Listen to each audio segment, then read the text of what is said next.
the first 6, 7 years of my life, I had the perfect childhood. Mm-hmm. Like, my parents were my heroes. They loved each other, respected each other. Like, it was such a healthy household. And then from one day to another, in my, eyes, they turned into villains. Mm. Oh, And wow. they were just, screaming at each other. Like, I've never seen these people in my life. Wow. So imagine like Your having, parents. yeah, like Oh, having wow. like a perfect childhood. My brother was like around 1 or 2 years old, and I became her protector because I didn't want him to hear them like scream. And also in my head, those formative years are so important because Mm-hmm. I believed in marriage. Yeah. One day I'm like, oh, one day I'm gonna get married and I'm gonna find, and it's gonna be like Wow. mom and dad, and then all of a sudden it's like, no, I don't want this. Like I I don't want never this. want to. Like Wow. no, this is like horrible. So then they get a divorce. And that's when kind of my other life started, like my other mindset on marriage and men. Because, yes, when, divorces happen or things like this happen, then my dad was like, well, I'm not going to give you money if you don't let me stay. And then my mom was like, well, I don't need your money. I'm a strong, independent woman. So my mom started Mm. opening businesses. Oh, wow.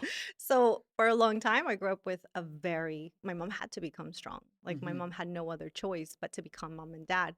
But that is impossible. You cannot do that being a Yeah. woman, a female. It took away that nurturing mother for me. It took away that relationship that I had with her. Now she had to be Wow. tough. She had to be like, you can't do this, you can't go there, no parties, no this. And I became extremely sheltered because she was gone working Mm. and she couldn't watch me anymore. So it was like from like 6, 7 years old, 14, 15, we moved to the US. Worse. My mom and I's relationship was horrible. But wait, But yeah, but in between this, your second dad came into the picture yes, before that. right. So then my second dad comes in the picture when I'm like 13 or Mm-hmm. 14. Well, 13 because they were like dating and stuff Mm-hmm. in Peru, in Lima. And well, I'll get into the story, but I actually lost both of my parents. Like my both dads. One passed from an Alzheimer, my biological father, Wow. and then my second dad from diabetes. And so I had like Mm. many lives, Oh my god. and the father figure was gone twice. Well, first when I moved to here, then my Yeah. stepdad, then they actually dropped the body.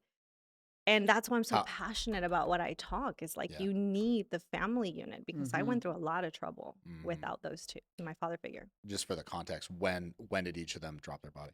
So I was 20 or 21 when my dad passed, my biological father, and then like 2, 3 years later, my Mm. second dad. Wow. No.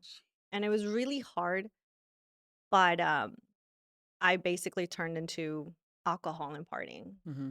and heavy. I know that if I would have had that father figure, I wouldn't have turned into a party because I didn't care to come home at like in the middle of the night. I didn't care about my mom. Does that make sense? But I feel like if you had a father figure and you're like, my dad's waiting for me, like, or my dad's Mm. gonna say something.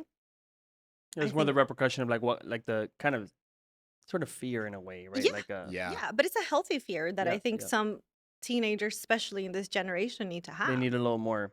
a little more, Mm-hmm. yeah, Yeah. discipline, Yeah. yeah, or being like held accountable for things, especially. And if you're a woman, I know women don't like this, some women don't like this, but you are in more danger. Like Mm-hmm. you will get Oh, yourself in situations 100%. 1000%. Absolutely.